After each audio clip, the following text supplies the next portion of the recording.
Hello and welcome to my channel. The subject of this video is a basic study of Lord Vayu in the Vedas. Introduction. Who is Lord Vayu? The simplest answer to the question who is Lord Vayu is that he is the god the ancient Aryan tribes of the subcontinent worshipped as the air and the winds. This is the rather clipped response one would read in the works of 19th century British Sanskritist such as MacDonald and Clayton, who dismiss him in only half a sentence as a genius of the air. But if one were to settle for this elementary definition, then it would be at the cost of much deeper vistas of meaning, as the study will show. Neither the seers of the Vedas nor the Devas themselves are neatly categorized into prefabricated intellectual boxes, as many would like to believe.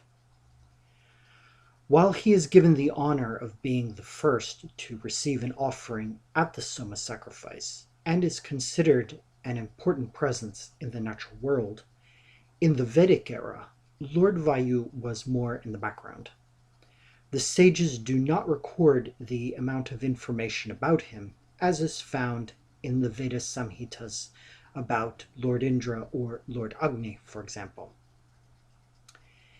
It is not surprising that the Deva of the air element in a later era, that of the Upanishads, would become more present as he is associated, being the air element, with intelligence. But he seems to have receded a bit more into the background in the modern era. The Devas. The nature of the Devas.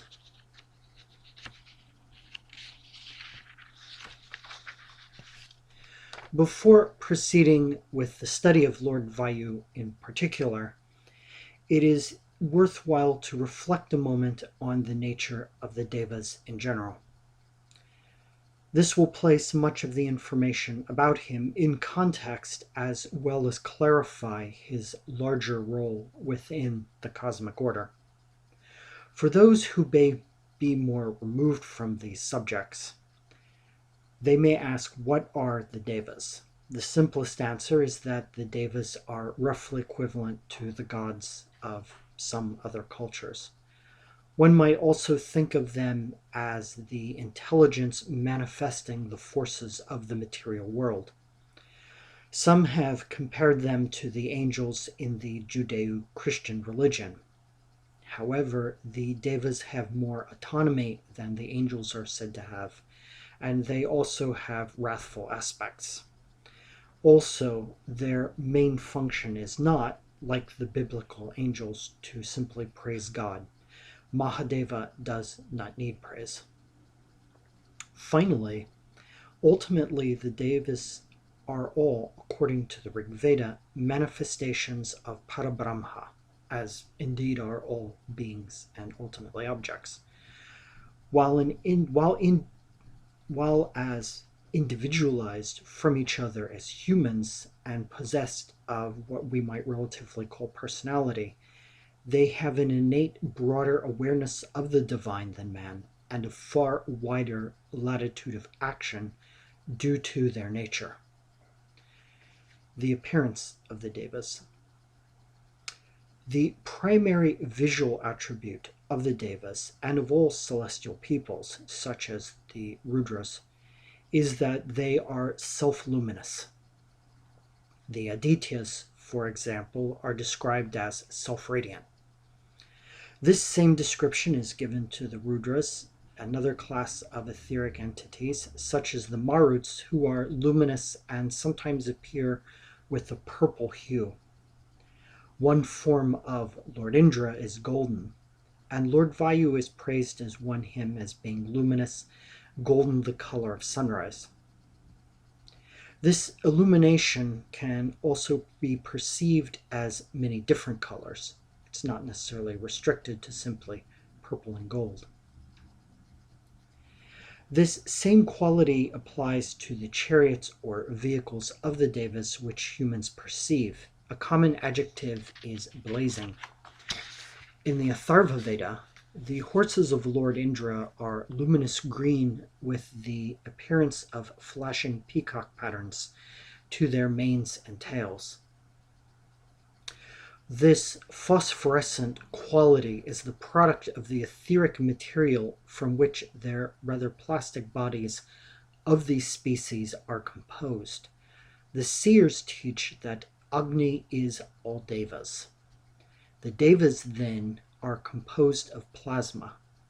This does not refer to the celestial Agni, the Agni here, Lord Agni, but to prana, or what we might call chi in Chinese medicine. Quote, "You, Agni, are Indra, the showerer of bounties on the good. You are the adorable Vishnu, the hymned of many. You are Aryaman, protector of the virtuous. You are the divine Savita, possessor of precious things." It is this form of Agni, the yogic Agni, from which all beings are generated, and that ultimately manifest all things as the energetic substratum of the manifestation of consciousness. The material world appears and functions as one aspect of this field, while the etheric species thrive in another. A rough analogy might be the distinction between the land, the ocean, and the atmosphere. While all part of the same planet and interdependent, they are radically different environments with specialized creatures that cannot function in another ecosystem without artificial aids. Bacteria, which exist in the upper atmosphere, for example, could not trade places with those that thrive in the depths of the Marianas Trench, living on the energy of volcanic eruptions. This despite the fact that they all belong to the same planet. Because the Devas are energetic beings, they do not possess a single form. In what we might call their natural state, they are only energy and consciousness. Although I should add that that is not a speculation in the Vedas themselves. As in later Hindu art, they assume various forms which are often relative to their function. The sages say that Lord Indra has 3 forms, and in the case of Lord Agni, he is said to have black and white forms in the Vedas. The Ashvins have a human form, and there is another therianthropic form in which they appear with horses' heads. In the Vedas, there were no physical objects or images used in the rituals to represent the Devas. The modern concepts of Murti Puja are a later development. The reason for this is that they were visible to the Brahmins in the course of the rites, appearing on the darba grass spread around the altars and also on the hide Indra station laid next to the main altar where drops of the Soma were offered.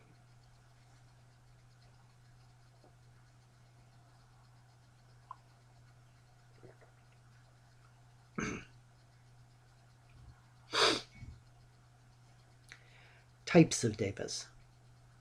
The Devas are described as having different types. These seem to be determined based upon their location and function in the world. There are celestial and terrestrial Devas. From the human perspective, this relationship appears to be hierarchical.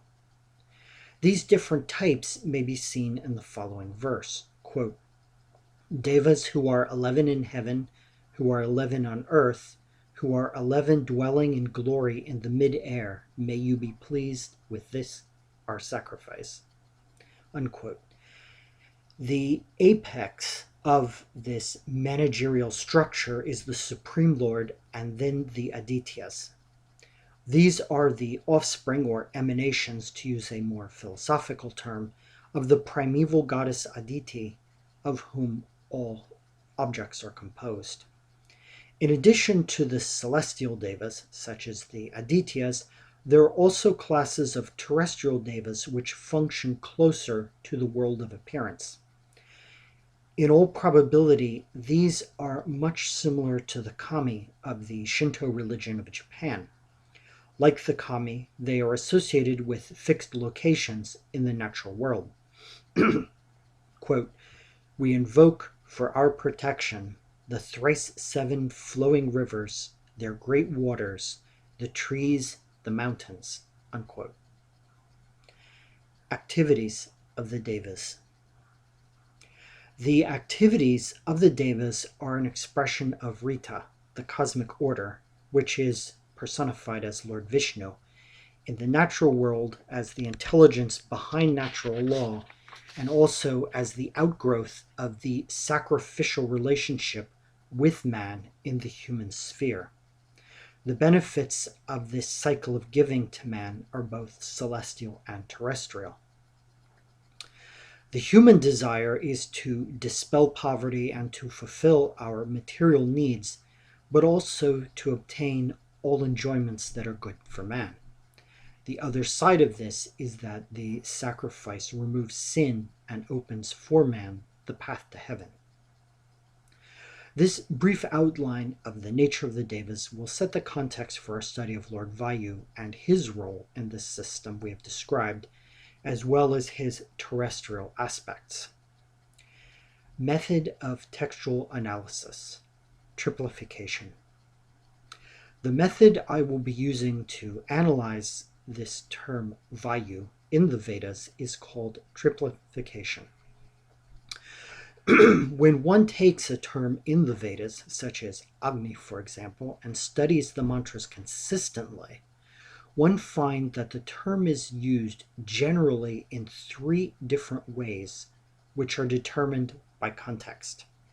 There is the celestial Agni, who is the Deva Lord Agni, and the terrestrial Agni, which is fire, lightning, or often more specifically, the physical fire of the sacrifices. There is also Agni in the microcosm. This is another form of Agni within man, connected with the prana. This is the yogic Agni. The celestial Lord Vayu. The appearance of the Deva. Much like Lord Varuna, the seers of the Vedas, as mentioned, give comparatively little information on the subject of the appearance of Lord Vayu as they perceived him. He appears as an Aditya in the Rig Veda, and like all celestial people, he is self-resplendent.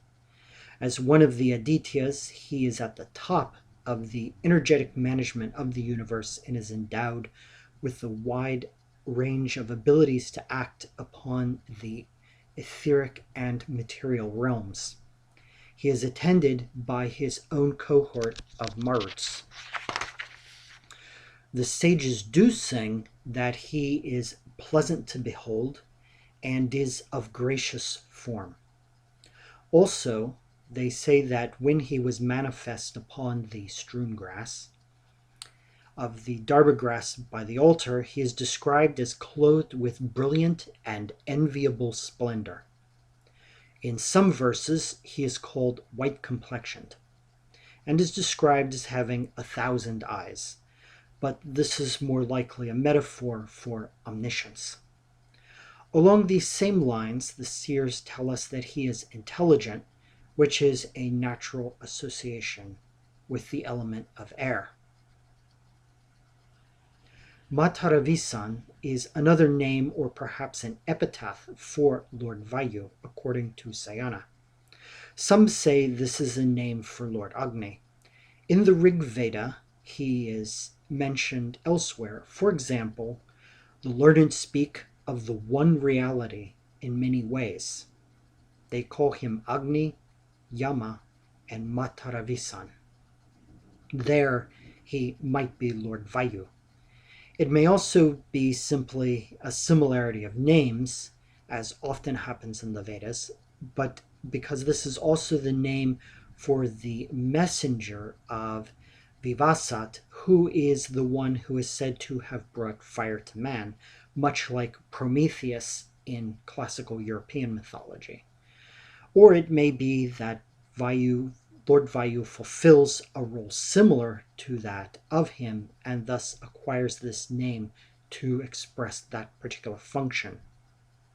Another name associated with Lord Vayu is Vata.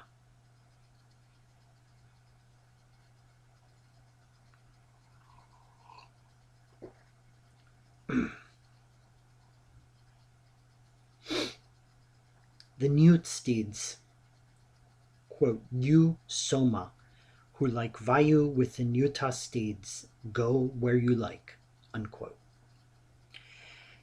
In the Vedas, he is not described as bearing any weapon, nor is the Vayuastra anywhere mentioned. However, some details are given regarding his chariot and the steeds which draw it. The chariot of Lord Vayu in the later Puranic literature is drawn by gazelles. In the Vedas, this role was taken by the Niyut steeds. The Niyut steeds are described as purple, and in some translations, such as Griffith's, purple and red, and they are also described as unwearied. There are varying accounts given as to the number of these chariot horses. For example, in some verses we are told there are 2. In others, there are 99 steeds. But this is not to be taken as exact because the very next verse mentions 100 plump steeds, even 1,000.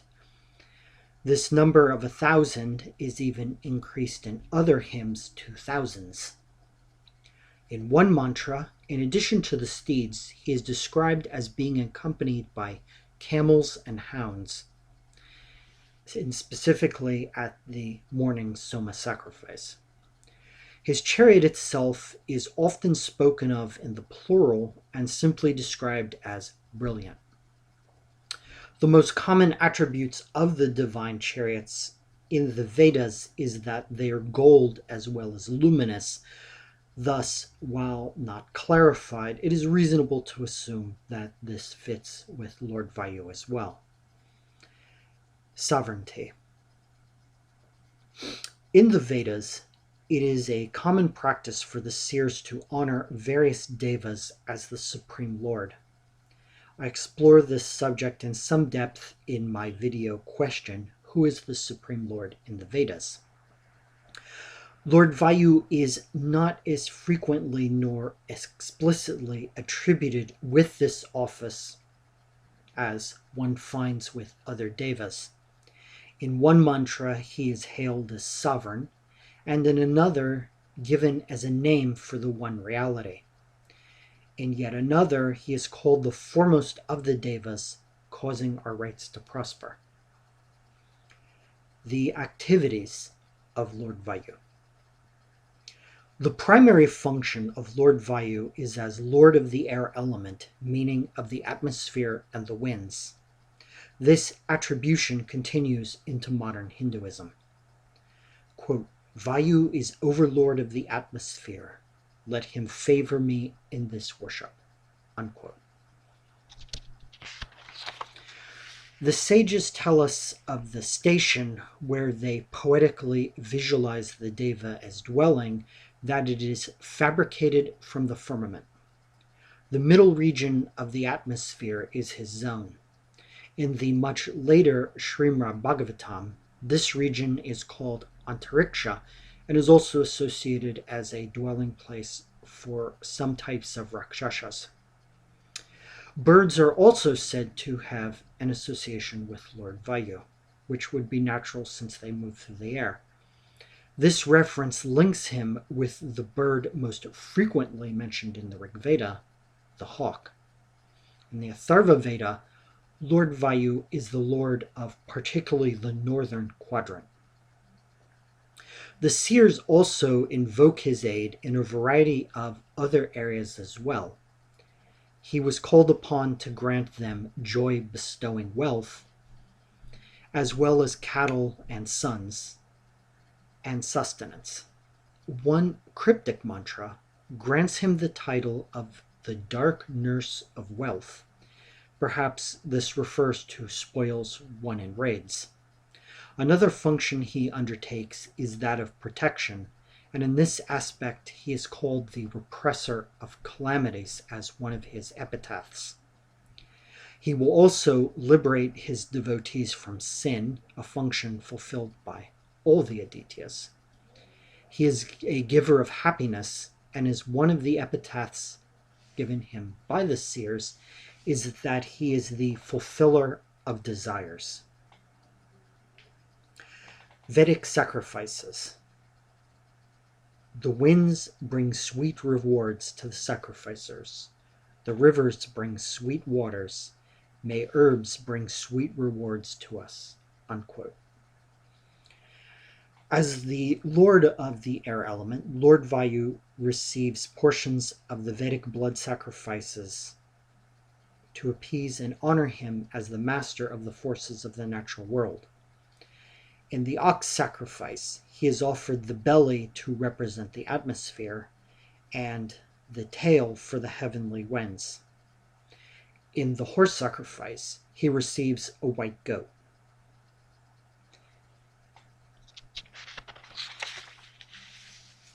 It is interesting to note that Lord Vayu, while an Aditya, receives both fewer and less variety of animal sacrifices than the Ashvin Kumars.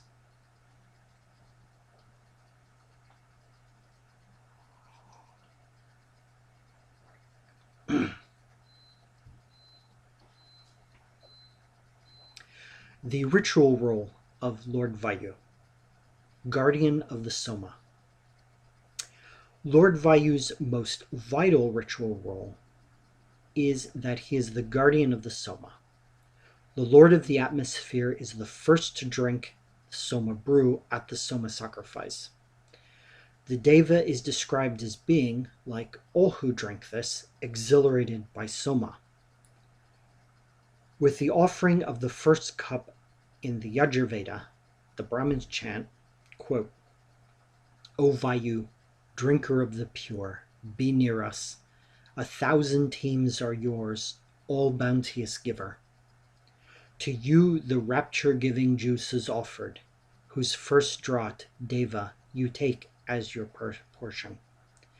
These Indra Vayu have been shed. Come for our offered dainty's sake. The drops are yearning for you.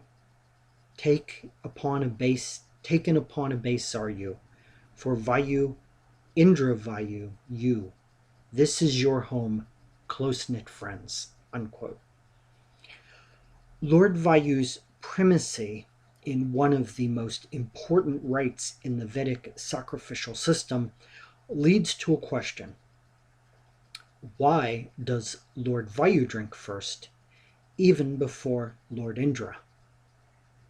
How can he be given precedence over the king of the Devas? Even Lord Vishnu gives his Soma to Lord Indra, so how could what appears to be a minor Deva, if one judges such matters based upon the frequency of their mention in the hymns, be preferred to the most powerful? The text of the Veda Samhitas never answer this question explicitly. The only direct answer comes from the Brahmanas, so this is a legendary material from a period far after the composition of the hymns. This does not, by the way, mean it's an indictment of this material in itself. It simply means that this distance from the source must be weighed in assessing its value. In summary, the myth states that when the Soma was first brought to be used for offerings, there was a dispute among the Devas as to who would be the first to receive a share. They decided to settle this with a race, which Lord Vayu won. However, Lord Indra was not satisfied with this outcome. They negotiated a settlement whereby Lord Vayu would drink first, but Lord Indra would receive the largest portion of the Soma brew. The origin of this legend, unless of course it actually happened, which I do not rule out, may be obliquely found in a hymn in the first cycle of the Rig Veda. There the sages say, quote, "You Vayu who are preceded by none are entitled to drink first of these our libations," unquote. This phrase, preceded by none, is clarified by the fact that his share is radiant along with the sun. Vayu is the first to be illuminated by the sun. This is why none precede him. The Vayu that is illuminated would be the terrestrial Vayu, who is the air or the middle region of the atmosphere. Interpreted along these lines, the association with the dimorphic Indra Vayu would be the unification of the middle atmosphere with the visible sky, which is the terrestrial Indra, that first catches the light of the sunrise, which is associated with the Soma sacrifice. Another reason that may be offered for his primacy is that Lord Vayu is the guardian of the Soma. As such, he is the threshold to the Soma, or it might be said the Soma way, just like Heimdall is the guardian of the rainbow bridge to Valhalla in Norse mythology. He drinks first because he opens the way to the divine consciousness, which is represented by Soma, but we will touch on that in a little bit.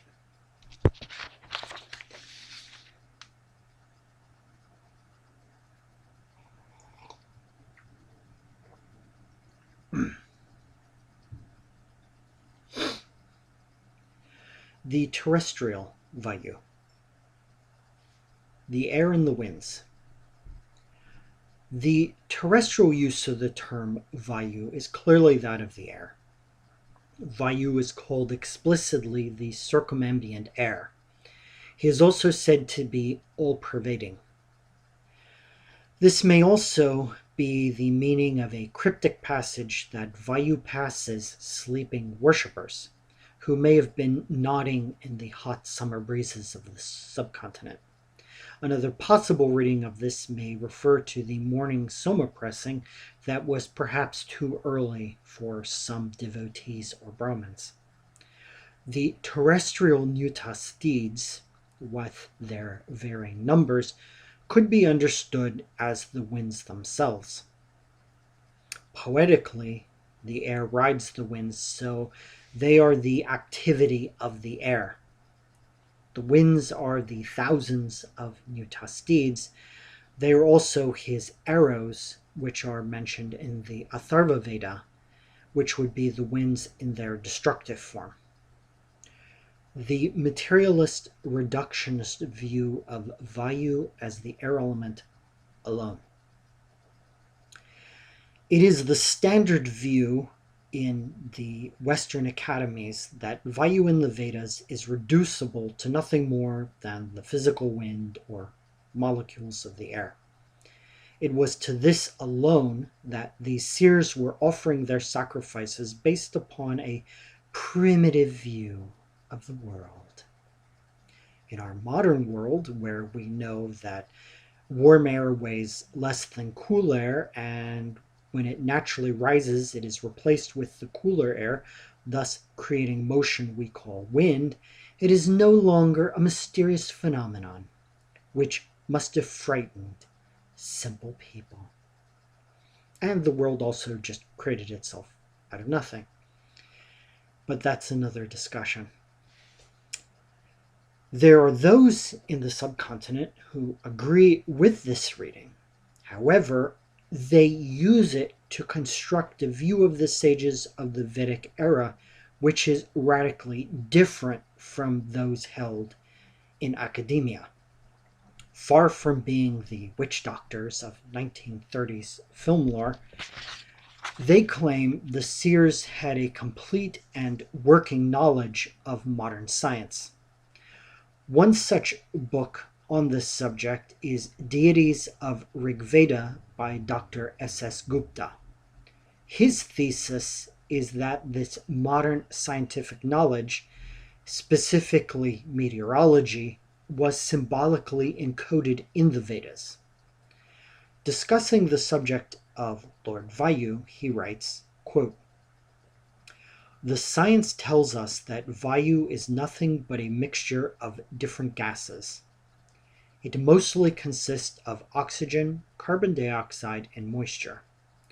Science further says that when a part of the sun broke off and it became our Earth, that it had a lot of gases, which it got from the sun. Few gases gave us our air, or Vayu. When the views of rishis, which are the seers, were reread in the light of the information provided by science, both views appear to be identical." Unquote.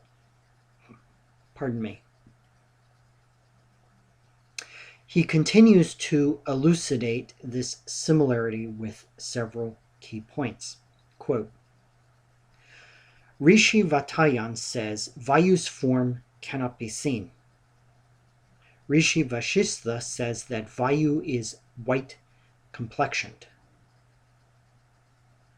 Rishi Vaivashya opines that Vayu is graceful. Science says that air cannot be seen. It is formless. It does not move. It is still. It has no color. It appears rishis and science agree. White color, per science, is no color. It is a mixture of colors. And then graceful can mean it does not move. It is calm and still." Unquote. Based upon the attributes of the two terms for air, one presented by the seers and the other by meteorologists, they are not identical. Graceful is an aesthetic judgment of movement and form, not stillness, which the formless air can never possess. It may be correct to say white is not technically a color, but it is obviously perceptible. Air is not perceptible, and air is not white. These two terms are not equal, but that's all secondary. The primary error here is one of consistency. The seers make a wide range of statements about the term Vayu, many of which are applicable to the celestial Lord Vayu and would be highly incongruous with the physical air. The model Dr. Gupa presents cannot account for all this data. To cite just a few examples, if the sages thought that Vayu was only unconscious gases, then why claim that he was well disposed towards us and was a repressor of calamities who helped protect cows from being stolen? What of the Niyut steeds, who are described in some verses as purple? If these are the winds, then what are purple winds?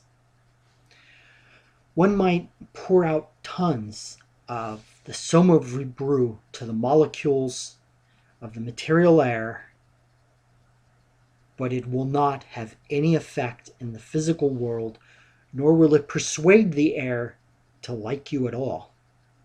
The air has no feelings and no awareness, nor any ability to help man.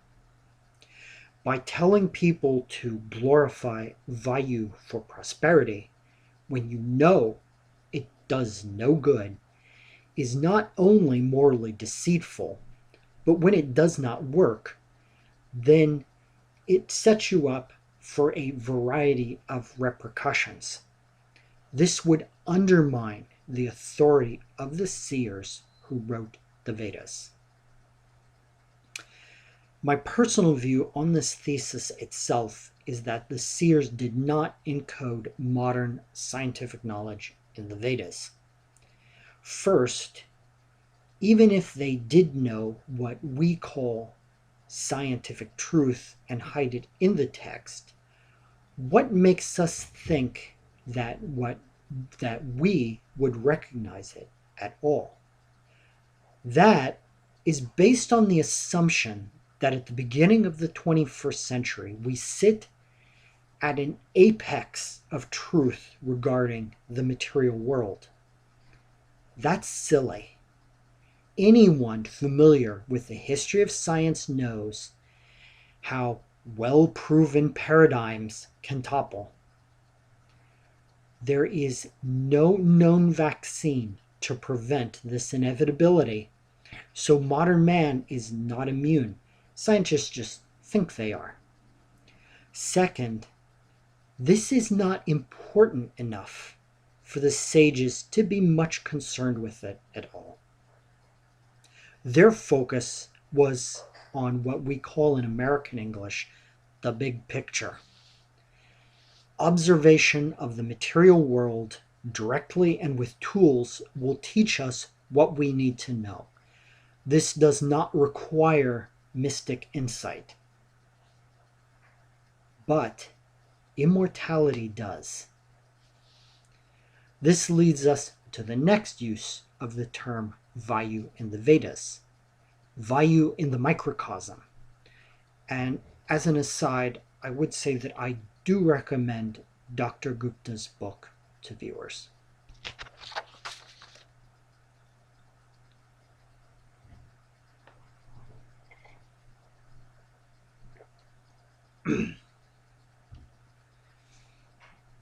The Yogic Lord Vayu. Quote, "May the ministrant of the 5 vital airs, Vayu, the dweller in the dappled firmament, he whose path is unimpeded, who is the giver of life, the bestower of happiness, hear." Unquote. The Yogic Value. In the celestial sphere, Lord Vayu is the governor of the air element. His natural counterpart in the terrestrial level are, of course, the air and winds in their varied forms. The Yogic Vayu, in the narrower sense, is the prana moved by the physical breath of the individual. This is the Deva within us. He is called by one sage the soul of Devas and the germ of the world. These two are deeply linked, as this is one of the ways living creatures ingest and expel the vital force. It could also be understood as respiration in general, although the prana and aprana are often more associated with the ashvins. Vayu is, as we are told in the verse quoted, the ministrant of the 5 vital airs, which are the activities of this prana as it is controlled by the breath. In some interpretations, there are varying opinions on this matter in later developed systems. Vayu as breath. The identification of the yogic Vayu as the breath flows naturally from the terrestrial Vayu, as said. However, the breath is much more than the circumambient air of the terrestrial Vayu, which is most certainly blowing through the atmosphere of lifeless planets across the cosmos, perhaps billions and billions of them, although that latter imitation might be a bit too high context for some in the subcontinent. The breath is the vehicle for the fire of the prana or chi, which is why the sages of the Atharva Veda tell us Agni combines the vital airs. Agni here is the inner or yogic Agni within living beings. The Yogic Vayu in the Rig Veda. The seers of the Rig Veda identify Vayu as the vital air, who is central to the animating force of life, as it is Vayu which causes the cows to yield their milk. The centrality of this phenomenon to them was their attribution to it as the soul of Devas and the world. This statement demonstrates that this form of Vayu is not necessarily reducible to the physical air, nor can it be read as the celestial Deva, Lord Vayu. Vayu and Indra Vayu in the microcosm. One key to understanding the structural application of this definition of the yogic Vayu within the microcosm is found in the dimorphic form of Vayu called Indra Vayu. The yogic Indra is the empirical biographical ego. This is the lord of the devas of the inner world and the king, or the determining force of choice. The conjoined form of Indra Vayu appears in several hymns in the Vedas. We also see this proximity between them expressed ritually. In the Soma sacrifice, Lord Vayu always receives the first portion. As noted in our quote, this is followed by Indra Vayu. The nature of this relationship is also expressed in one mantra, quote, "Come, team drawn with thy 100 helps, with Indra seated in the car, Vayu, and drink your fill of juice," unquote. Indra is the charioteer of Vayu. Translating this from the symbolic to the psychological, to quote one martial arts writer, chi follows the mind.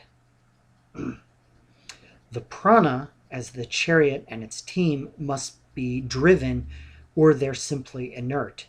This is the role of the ego within the individual. The structure of the inner devas of man, Indra and Vayu. To assemble these components into a simplified symbolic structure, Indra drives the chariot of Vayu, while his emanations, which are the Maruts, who are the lords of Vayu's Niyut steeds, ride them. This is in two parallel levels. The top is mind, or Indra, plus his Maruts, which are equal to prana, or the breath form of Vayu, and the Niyut steeds below. These winds of Vayu milk the 7 rays, which are associated with prana, or aspects of the yogic Agni. This is the hidden Agni mentioned by the sages. Within the microcosm, this takes the form of the inner sun. The Niyut steeds specifically of Vayu in the model. In the architecture of the mind, the most probable candidate to identify with the Maruts as they attend Indra is the flow of cognition. This is the inner chatter of our mind. Our thoughts arise from the empirical ego and are often as swift as their countervailing movements and unpredictable as the winds of thunderstorms.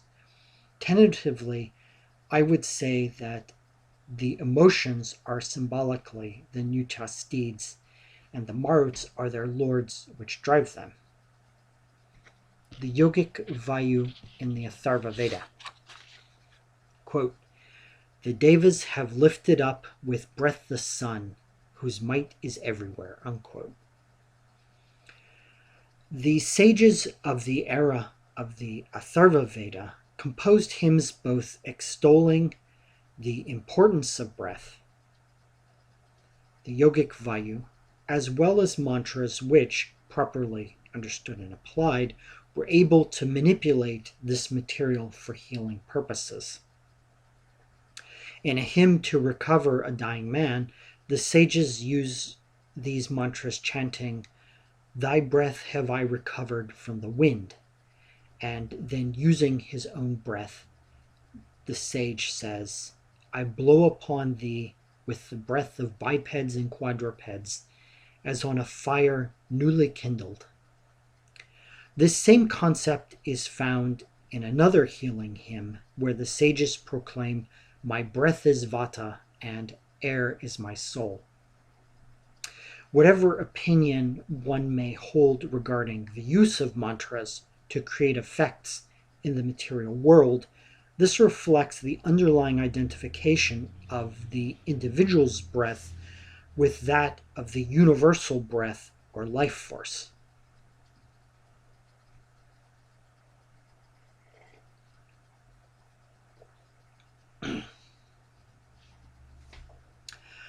Breath control, the path to heaven. The primary example of this is a hymn found in the 11th Kanda, or Book of the Atharva Veda. This hymn begins from a cosmic vantage point, praising the prana as the sovereign of all life in the universe. Much like a poetic mandala painted upon the ground, they then trace another circle within this universality, defining the role of prana in the terrestrial world. It is the prana which unfolds through the seasons and sends us down the rain. It is this same seamless flow of which man is an expression as well, for it quickeneth the babe in yet another inner circle. All living beings are threads in the ever-woven tapestry of life, which is this prana. The foundational skill of a muni, who is a more advanced stage, is expressed in this hymn, and is the ability to manipulate this prana or chi with the mind and to direct it according to his will. It is at this point that the circle of the mandala is complete. That which became occulted in the microcosm has discovered within itself the expansion of the macrocosm. The sages say, quote, "The man who knows the truth of thee, O prana, and what bears thee up, to him will all present their gifts of tribute in the loftiest worlds. As all these living creatures are thy tributaries, prana, so shall they bring tribute unto him who hears thee with an attentive ear." Unquote. Awareness or listening with an attentive ear would seem to be a key in this process. This idea is not a later development of the Atharva Veda, as Western academicians often argue regarding the more abstract elements of Vedic thought, but is present already in even more detail in the Rig Veda as well. Quote, "The munis, girdled with the wind, they follow the wind's swift course, going where the devas have gone before. Transported with our munihood, we have passed on into the winds. The muni, made associate in the holy works of every deva, looking upon all varied forms, flies through the regions of the air. The steed of Vata, Vayu's friend, the muni, by the devas impelled, in both the oceans has his home. Vayu hath churned for him, the muni, and hath pounded things most hard to bend, when with his long loose locks he hath drunk with Rudra water from the cup." Unquote. Studying this hymn, it can be seen to outline several stages of a process. 1. Girdled with wind. 2. Follow the path of the wind. 3. Enter the realm of the wind. 4. Ride the steed of Vata. 5. Become Vayu's friend. 6. Vayu churns for the muni. To girdle the wind is to dress oneself in it, a metaphor for being able to use it. This is not normal respiration, but refers to techniques of breath control, which can enable control of the vital force or prana of the individual. These tools are what make it possible for one to follow the path of the breath and move one's mental point of focus into its realm, which are hypnagogic states of shifted awareness. For those who have mastered the prana and tamed the steed of vata metaphorically, then Vayu, or the pranic energy, becomes his friend and can be controlled at will through all its permutations. This is why the Muni is associated with the works of the Devas, because he has acquired to whatever degree their same latitude of activity. This is also the general meaning of the phrase that Vayu will churn for them and transform things hard to bend. The two oceans refer to the inner world and the external world, both of which they traverse beyond as they are pervaded by the ignorance of the true nature of the self or consciousness. In other words, we perceive these two oceans, one internally and one externally, but they are beyond that. These two oceans are in reality only one, and thus the Muni can function in both equally the inner and outer relative worlds while maintaining his state of self-recognition. This state is the water from the cup, which can be read metaphorically as the cup of the Soma brew. The yogic Soma is consciousness. To symbolically drink or imbibe this is to internalize the core teachings of the Vedas. I am that.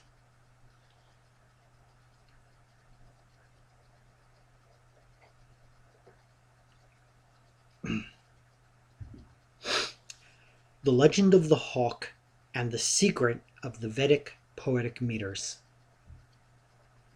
Having uncovered the connection between the Yogic Value and the Yogic Soma, the inner meaning of the phrase Vayu is the guardian of Soma becomes clear.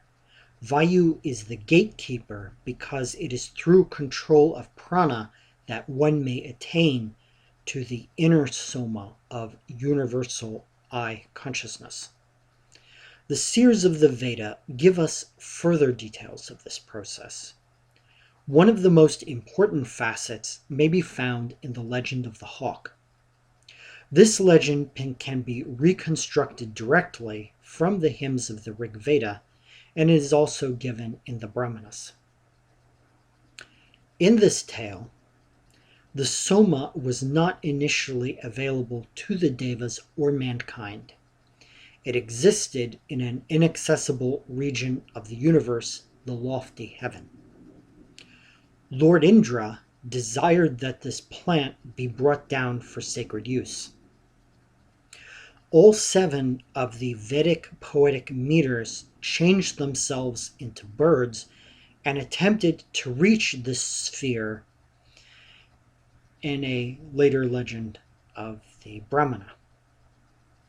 It was only the Gayatri meter, not the well-known mantra to the sun, but the actual meter, in the form of a hawk, which is alone mentioned in the Rig Veda, that was able to retrieve the Soma plant.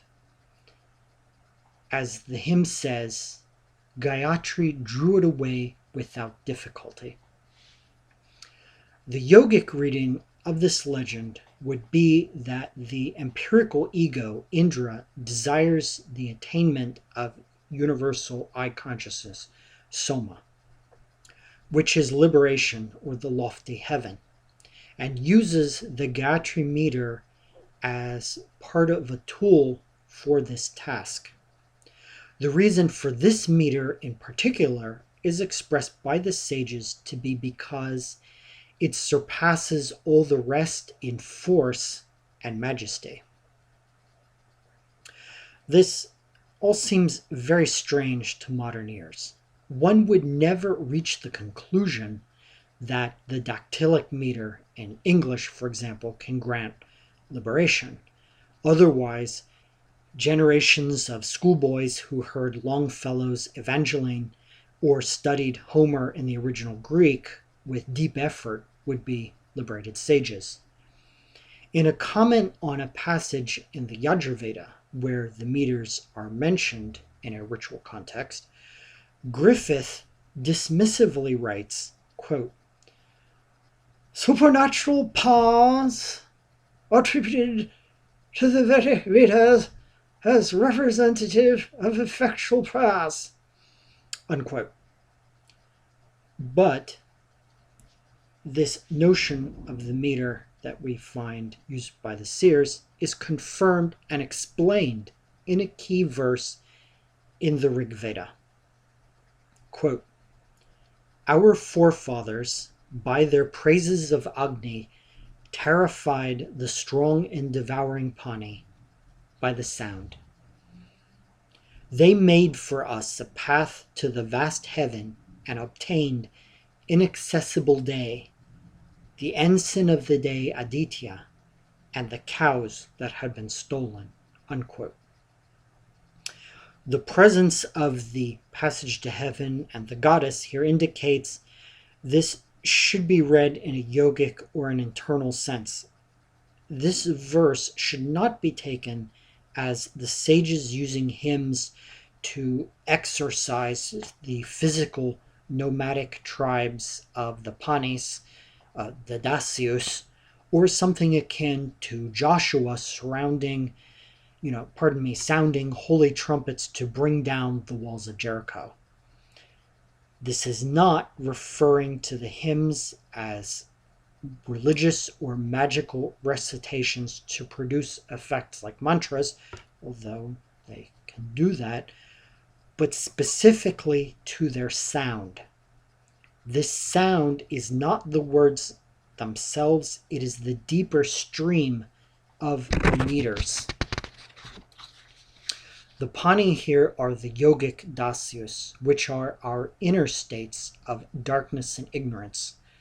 One removes them and clears a path towards liberation or self-recognition by the meditative use of these sounds.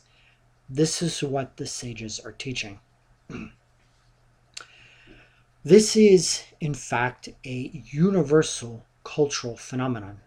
The fundamental model to facilitate use of these techniques of meditation and breath control to enter altered states of awareness consists of, first, the creation of a separate space charged with the psychological sense of the sacred. In the Vedas, this is the hall of sacrifice where the rituals unfold to bring down the presence of the Devas into the material world. Second is the use of techniques such as breath control and or chanting while staring into the fire to produce an altered state of awareness, especially if these activities are drawn out over a long period of time. The most effective beat upon which to concentrate in the experience of the sages would seem to have been that of the Gayatri meter. This is the hawk that will take one into the beyond. It is this process which is part of girding oneself with the Yogic Value, as the ancient Muni of the Vedas have done. Mastery of these hypnagogic states allows the practitioner to shift his focus from that of the empirical and biographical ego to that of the universal I consciousness within him. This is the true Soma sacrifice, and he who makes such an offering is indeed the friend of Vayu. Thank you very much.